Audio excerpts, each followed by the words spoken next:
Welcome to Ministries That Podcast, where I talk to successful ministry leaders about how they're using podcasting to amplify their mission and grow their ministry so you can too. I'm Tim Hull, your host and owner of Sonomorphic, a podcast production company that specializes in podcasting for ministries. For this last episode of the year, I'm going to be highlighting some of the best podcast advice shared on Ministries That Podcast in 2024. But before we jump into those clips, I just want to share an update on Ministries That Podcast as we head into the new year. So in 2025, I'm going to change it up a little and switch to two 10-episode seasons. So the first season is going to start in January and we'll publish every other week for 10 episodes. And then there'll be a break in the summer before I come back in the fall with the second season of 10 episodes, which should end right before the holidays. This is a publishing frequency that has come up a bunch of times in conversations I've had with guests on this podcast, so I'm going to give it a try myself in the new year. All right, that's the update on 2025, but now let's look back on 2024. So here's what you can expect out of today's episode. I'm going to be highlighting 10 clips from this year's episodes. First, I'll give a little context about the guest and the clip, and then I'll play that clip. After that clip finishes, I'll jump back in and transition us to the next clip and just keep repeating that rhythm until we get through all 10 clips. So to start us off, we've got none other than Dave Ramsey. He's the founder and CEO of the company Ramsey Solutions, where he's helped people take control of their money and their lives since 1992. Dave is also an 8-time national best-selling author, personal finance expert, and host of The Ramsey Show. He was my guest on episode 10, which was the second episode of the year. And in this clip, Dave shares the 3 strategies that led to The Ramsey Show achieving #1 podcast, all categories on Apple Podcasts. Well, last month, The Ramsey Show hit a huge milestone by hitting #1 podcast in all categories on Apple Podcasts. Congratulations on that accomplishment. And the Apple Podcast rankings, as you know, are largely due to velocity of subscribers. So what's been your best strategy for adding subscribers and growing your audience? Well, we had a huge jump in subscribers to all the platforms last year because we were very, very, very intentional about growing that. And there was about a 23% jump overall year over year, which is a huge audience increase. Wow. And we did that probably with 3 things. As we think it happened with 3 things. We're not sure. We were doing 3 things to cause it to happen. We'll see if I don't know which one caused it more than others. But one is we were very specific in the labeling of each show and started being real careful about trying to have a reason to open that episode. Sure. Yeah. The titling of it and the thumbnail on it and the whole thing on the YouTube files as well as on the podcast files. The second thing we did was, first time in the history of the show in 30 years, we actually did some marketing. We spent money trying to tell people that don't know we exist that we're here. And that marketing was pretty effective. Blake Thompson ran that initiative.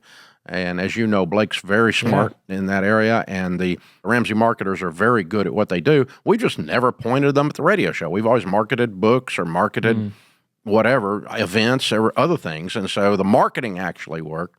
And the third thing is that we had a company-wide initiative, and the podcasts were no exception.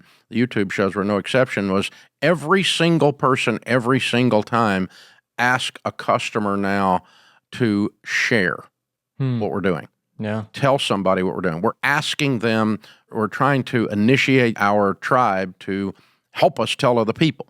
And so we started every day, we have a note in front of us to at least once a day on everything we're doing, say, please share the show. Please subscribe and follow the show. Please leave us a 5-star review on the show. All of those things affect the algorithm, and we appreciate you. You know, if you want to say thank you to us, that's a way you can say thank you. Please share, please leave a 5-star review, and please subscribe, please follow, whatever the format is calling for. Some of them have a share link. Some of them you have to cut the link and send it. But either way, so tell your friends about it. Tell your friends about it. Tell your friends about it. Tell your friends about it. And we had never asked anybody to do that. But once we asked them to, they start doing it. They did it. Duh. And so our audience is probably, my feeling is, and it's just a gut feeling, I have nothing to base this on at all, is that third one was the magic that drove us to #1. I think the other 2 things were important. Yeah. Blake thinks it's marketing, though. It might have been. But I think our tribe are wonderful people. And we said, hey, would you help us? And a bunch of them did. And them telling their friends about it because we asked them to in one form or another, subscribing, following, sharing, rating, whatever. I think that's one of the things that did it. But those three things combined, some combination of those, some weighting of those three things is the only thing we can attribute it to. It is not random. It was a series of proactive things inside the organization here. That was a great clip to start off this episode. And up next is Marty Solomon and Brent Billings from the Bema Podcast. Marty is an author, content creator, co-host of the Bema Podcast, and president and director of discipleship for Impact Campus Ministries. Brent is the producer, along with being co-host of the Bema Podcast, and he's also the communications coordinator for Impact Campus Ministries.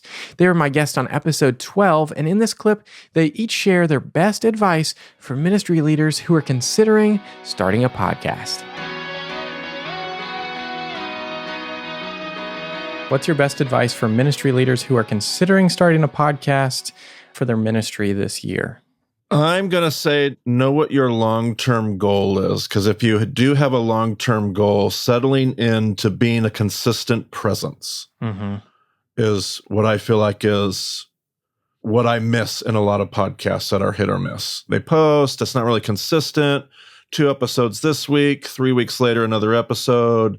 Like, know what that long-term goal is and figure out how you can be that.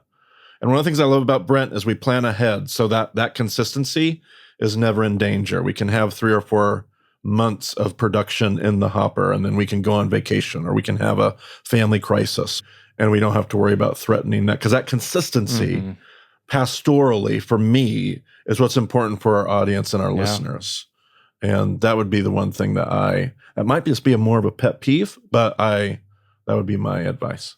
And I would just say to keep it simple. Like, it doesn't have to be this huge production. Take the easy route. Like, don't record in your kitchen, record in your bedroom. Like, it's going to sound way better. It's not going to cost you any extra money.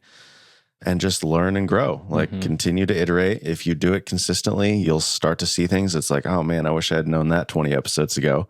But you can change it moving forward. So yeah, simplicity and being realistic about what you can do, and then you'll just grow over time.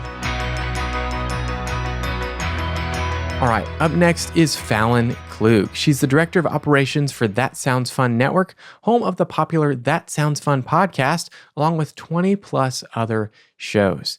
Fallon was my guest on episode 16, and in this clip, she shares her 3 best strategies for growing a podcast from her 4 years of experience at the That Sounds Fun Network. What have you found, now that you've worked with so many different shows, what have you found to be the best strategies for growing a podcast? Yeah.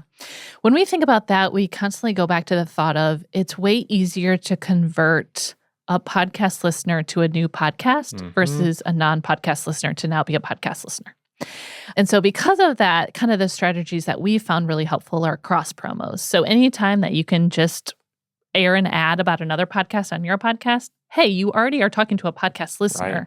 So in some regard, they're going to be interested in hearing about another podcast. Most podcast listeners don't listen to just one show. They typically listen to 5 or 10 shows. And so utilizing that desire already, or that demographic, and also being a part of a network, we get the intel of who each audience is on our shows. And so we can start to match up those audience demographics between 2 shows and say, hey, your demographic on this show looks very similar to this demographic. In turn, those audiences might like each other's shows if they've never heard of it. Let's do some cross-promoting. So that's definitely one of them. Both inside and outside of the network, we utilize cross-promotions.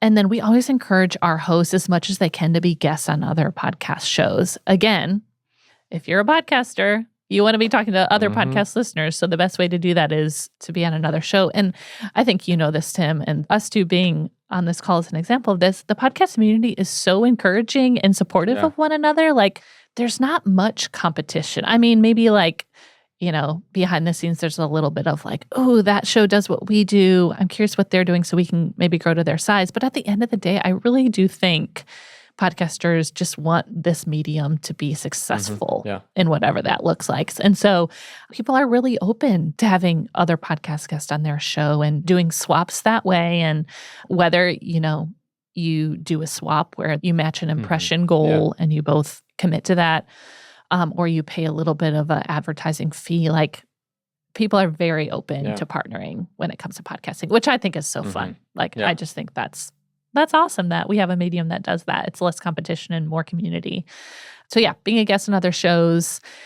And then we've learned that one of the top ways that a podcaster has their show heard by a new listener is by word of mouth. So a big call to action that we encourage our shows to share is just ask your people to share about your show. Like, podcast listeners are very big fans of the podcast shows they love. They're not scared to tell about the show. Like, they want to have other listeners kind of have this fun connection of, oh, you like the show? I like the show too. Did you listen to this episode? This was so great. And so I think just reminding podcast host, hey, just ask your people to be advocates for you. A, they're going to be the best advocates because they're already big fans. Right. So there's not much you have to do there to talk them into sharing. They love you.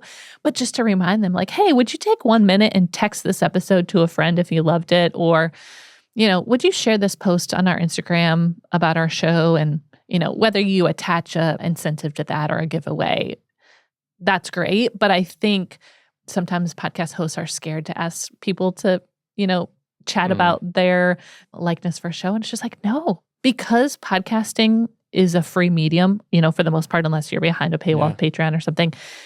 I think listeners feel indebted to you've given me a free product for 100+ episodes. The least I can do is share it with a friend. If that's the one thing we're asking, I think listeners would be willing to do so. So that's definitely something we keep in mind all the time is word of mouth is so important. Let's make sure we're asking our people to be a part of this growth.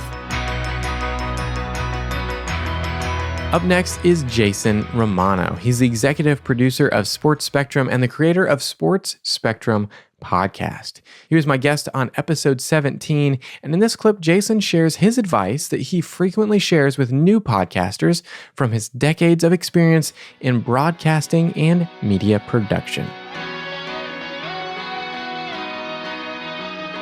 What's advice that you find yourself giving to other podcasters from your 25 years of experience in broadcasting and media production?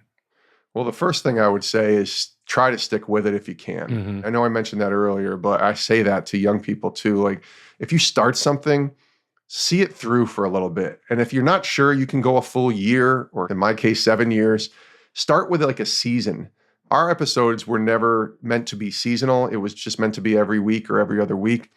But start with what you can do. Don't start with 5 episodes a week and then be I'm burned out after 2 weeks. Of course you are. So start with maybe doing a season. Do 10 episodes of, every week for 10 weeks and just see where that goes. And if it's not meant to be after that, that's okay. You did a full season. That's really cool, but you finished it. Yeah. So my advice is to finish it. It's also to start it. A lot of people are scared to start things. I don't think everybody needs to have a podcast. Let me put that on the record. Not everybody needs a podcast if you have whatever you have, a platform. But if you really are passionate about it, start it and then do the research. Do what I did. Go to YouTube, watch the tutorials, use the different platforms that are available today that weren't available. It's so much easier, if I'm being 100% honest, to do a podcast today than it was in 2017. So much easier. It's a lot harder to sustain it now because there's so many other podcasts than there were in 2017. And so my advice would be to just start and then, take it seriously. I think a lot of people might start a podcast and think, this is kind of a little side thing, just some fun. I'll interview some people. If you're serious about this, make it the best podcast that you can make it. I say that about for young people who are doing anything. That's honoring the Lord. Do it as though you're honoring God and not man. And if you're honoring God, you're going to try and do great work. I think that's really honoring the Lord when you're doing it that way. So try to make it great. Don't just kind of do it because you can do it. Do it and do it with excellence. So those are the few things that I would say.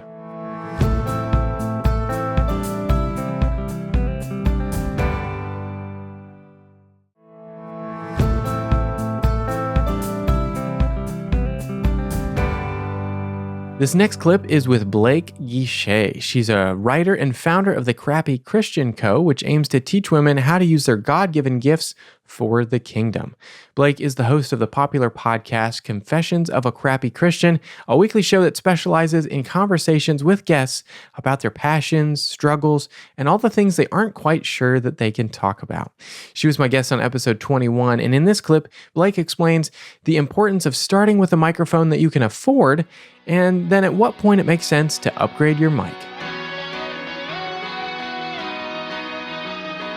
Another thing that you had mentioned too as you were getting started is you got started in a closet with the $20 mic off of Amazon.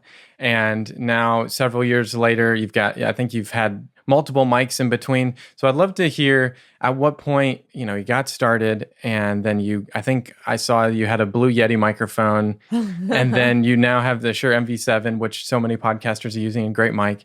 What was the break point that you were like, okay, I need to upgrade my microphone? It was my producer, for sure. I'd probably still be riding with the Blue Snowball if I was left to my own devices, but I have the most incredible podcast producer who has kind of along the way encouraged, hey, let's try the Yeti. Let's see how the Yeti goes. And we did the Yeti. Plus, also the show itself becoming monetized was really helpful for that as well. Mics can be an investment. All the equipment is an investment. And so when it made sense, when a podcast isn't making any money, I coach women sometimes with podcasting. I'm like, please don't go in the red for your podcast, And so a $20 mic made sense for the $20 season, and a $50 mic made sense for the $50 season. I just got the Shure. I don't think it's even been a year. Okay. I don't even think I've had it a year.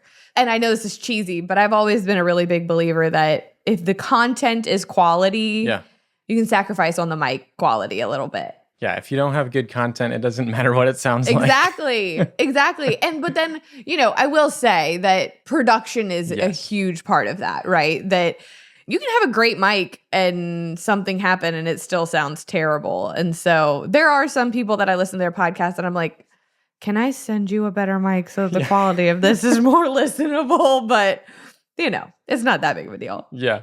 Yeah. As a podcast producer as well, that's something I coach people in, is that we at least need to have a good base level so that, sure, you can get a better mic down the road, but let's at least start in a good spot so that you at least come across as professional. Sure, it's the beginning. It's not going to be great, but at least you're going to start at a good spot.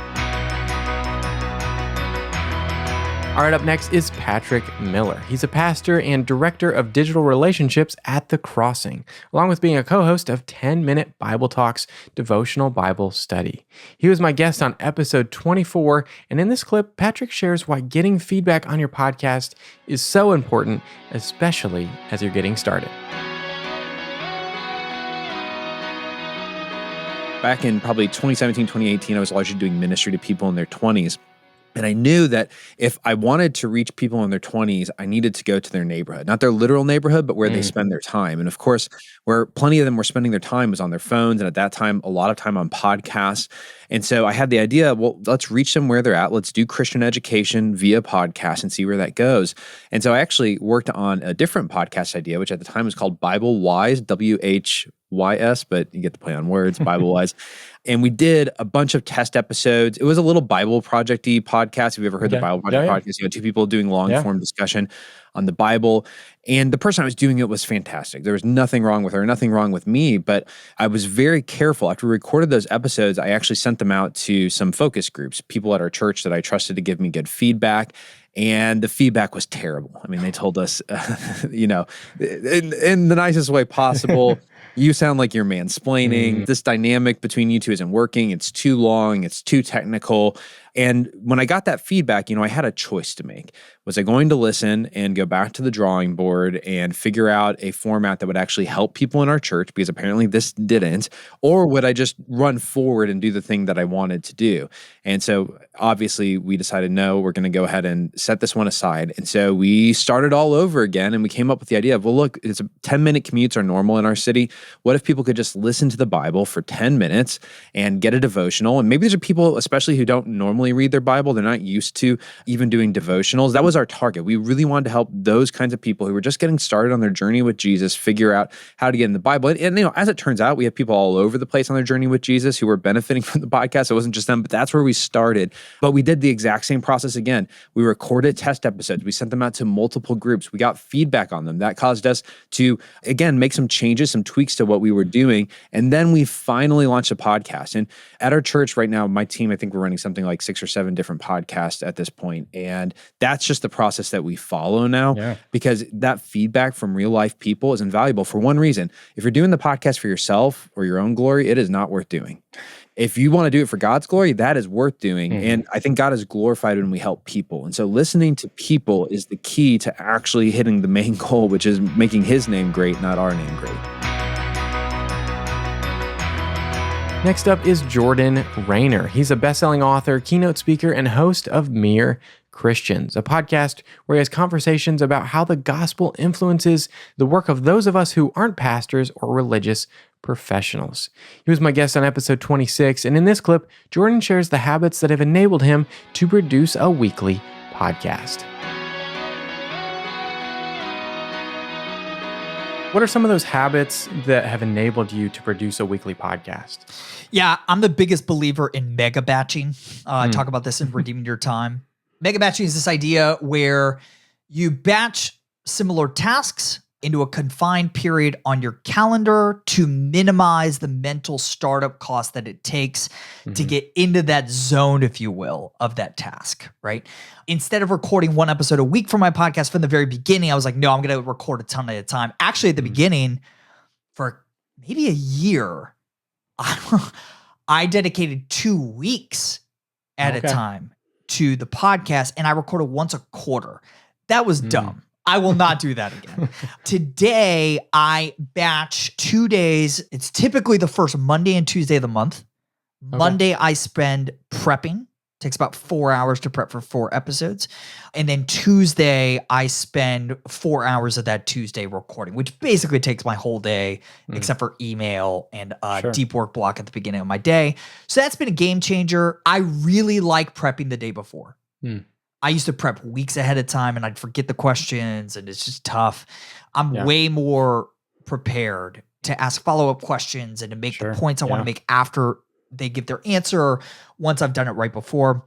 The other simple time management practice that's been essential here, I used to have a 15-minute break in between interviews. That was crazy. As soon as the episode's done, I record the intro and outro. Okay. And so I now have a 30-minute buffer, and I usually have like loads of time, but I'm a big believer in budgeting ample amounts of time in your day in general, but especially when you're podcasting. Helps you make creative connections between the episodes, generate ideas for future work. It just makes you unhurried. I'll also say this as a last tip, and I go really deep on how to do this in Redeeming Your Time, but I never have notifications pinging me ever on the podcast or when I'm doing this as a guest or when I'm writing, whatever. And I cannot imagine producing 5-star content, whether it's a book or audio format, having any kind of distractions on your desktop or your mobile. Like, it blows my mind. I don't think people do it. I just don't think people can create 5-star content that way. This next clip is with Chris Starin. He's the host of Truce, History of the Christian Church, where he uses journalistic tools to look inside the Christian church to explore how we got here and how we can do better. He was my guest on episode 32, and in this clip, Chris shares how to set your show apart from other podcasts in your space. What's your best advice for ministry leaders who are considering starting their own podcast? Try to do something that nobody else is doing. It'll really help you. And there's no shame in being able to say like, oh, somebody else is already doing what I would do. And so I'm just going to point people to that. We don't necessarily need to be duplicating our efforts, but I try to point people to, have you ever seen Hot Ones, the YouTube channel? It's, for those who don't know, it's a interview show. It's often just celebrities, but they go through increasingly hotter and hotter hot wings as they do the show. And it's a great gimmick because you see people start to struggle with the hot wings. And it's a brilliant thing. It's a brilliant idea. They do it against like the cheapest possible backdrop that they can find, just black curtains and like this void. And they just ask interviews over these hot wings. And it's such a simple, brilliant premise. And I know that you probably don't want to do that in your ministry, in your show, but there is going to be something you can do that sets your show apart. And a lot of people, when I tell them that, they end up saying, oh, but our show is going to be intimate. It's going to be like having coffee with your friend. That is almost every podcast. Don't do that. Do something truly different. And so, like with Truce, there are people doing narrative podcasts and things, but there's almost nobody covering the material I'm covering, which is something that is, I hope that doesn't sound like bragging. That's not, but it's a goal of mine. I'm trying to cover things that nobody else is covering because that sets me apart, and that makes it easier to market that way because you're the only person doing the thing you're doing. So people are going to seek that out, and they're going to be more likely to support it than if you just do what everybody else is doing. So try to set yourself apart from other people and do it in a significant way. Again, not just like, oh, we're going to have intimate conversations and a coffee. No, everybody does that. Try to do something really different. Up next is Durenda Wilson. She's the host of the Durenda Wilson Podcast, a twice-weekly podcast with over 550 episodes. She loves to share simple, effective approaches to motherhood, homeschooling, and life in general. Now, if you keep up with Durenda, you probably know this, but she's currently battling an advanced form of cancer. So please keep her and her family in your prayers as they walk through this challenging journey ahead. She was my guest on episode 33, and in this clip, Durenda shares the importance of being intentional with your podcast titles to serve your audience, and how her son Luke, who helps her produce the podcast, created a search bar on our website to make episodes even more searchable. I do try to really be intentional in how I title my episodes from the very beginning, that moms know what they're getting when they listen to it. There's nothing more irritating and feeling like a waste of time when you listen to a podcast thinking they're going to be talking about one thing based on the title and they're talking about something completely different. So I really try to be really authentic, straightforward in my titles, and that also makes it easier when moms go to search. So he actually created the code and added it to this. We're on Wix. And of course, the podcast is on all these other platforms, but it's also on the website. And so he created this search bar for that. And so that's been super helpful for moms because they can put in that topic that they want to hear, if it's discipline or littles or, you know, homeschooling younger kids or multiple ages or whatever. They can put that in there and those episodes all come up. And so that's been super, super helpful. And because searchability of podcast episodes isn't easy. Like when you go to Apple and type in something, you might be able to find something, but you might also find stuff that doesn't apply or shows that you're not really interested in, that it's not really a good fit. But yeah, when you can go to a website and be able to type all that in, and some podcast players have that functionality built in, but Apple doesn't. I mean, yeah, you can search whatever you want, but you can't search a feed. You can't go to Durenda's podcast and type in any of those things that you were mentioning and be able to filter it down through. And I think Spotify, you can maybe a little bit, and some other third-party apps, but yeah, unfortunately, Apple doesn't let you do that. So yeah, the website's a great solution. All right, our final clip is with Pete Rogers. He's the host of Christian Outdoors Podcast, and his mission is to talk about all things outdoors and how to enjoy God every day. He was my guest on episode 34, and in this clip, Pete shares his fundamental podcasting advice about consistency and doing it for the right reasons. Yeah, so now as you have the rearview mirror perspective of, you know, all of these things happen, are there any specific things that you can look back on and be like, oh, you know, that probably helped lead to this thing that actually led to this growth, that now that you're able to kind of use that going forward of, hey, this is a good growth strategy. I kind of did it on accident, but now I know that it works. Is there any examples of that? I think the number one thing, and I tell people this often, is consistency. We mentioned that earlier, is make a commitment to do it for a period of time. It is a slow grind. It is a slow grind. Okay. That old saying, it takes 10 years to become an overnight success is very true in podcasting. You got to commit to it. And you know this as a podcaster yourself, that like 80% of podcasters stop before their 20th episode. Oh, yeah. Well, nobody's listening. I'm not making any money, blah, blah, blah, all that kind of stuff. Like, well, why are you doing it? Yeah. Yeah. Ask yourself the why. Why are you doing it? For me, it was a passion where I got a place to talk about Jesus and talk about the outdoors in the same place. Get to hear a lot of different stories from people that have really helped me, and their stories are helping people. And I just say, if it's helping people, then I want to keep doing it, even if it costs me money, right? And time. And so I think the number one thing is ask yourself, why am I doing this? Are you doing it to make a living? Then you need another job for a long time. Okay. Or are you doing it to impact people? Or are you doing it because you have a passion for the topic that you're doing it for? So for me, it was a passion to talk about it. I felt led to do this, and consistent. I have never missed a week. No matter what's going on, I have never missed a week. There was one time when we had an issue going on in the family. I did one re-air of a great episode, but it was a year and a half later. Sure. Yeah. And I said, we're doing a re-air because some of you are just now finding us and you need to hear this episode.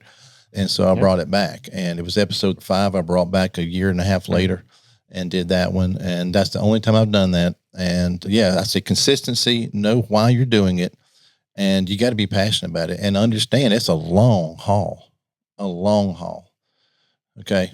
Indeed. When I tell people that I'm working with that are looking to start a podcast, you need to be in it similar to what you had decided. I don't know if that was on purpose or not, but the year, deciding to do it for a year is really where you start, and then you can reevaluate. But really, 3 months in, 3 weeks in, you're just getting started. I mean, that's just how it is in podcasting. You don't see this quick success that people are often looking for, and you got to be in it for the right reasons, like you're saying, or else it's just not going to be fun. It's going to feel like a grind. The audience is going to feel like it's a grind and not want to hang out anymore.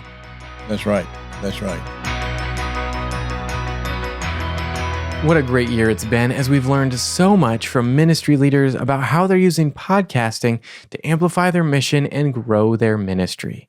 You can listen to each episode mentioned in today's episode with the links in the show notes.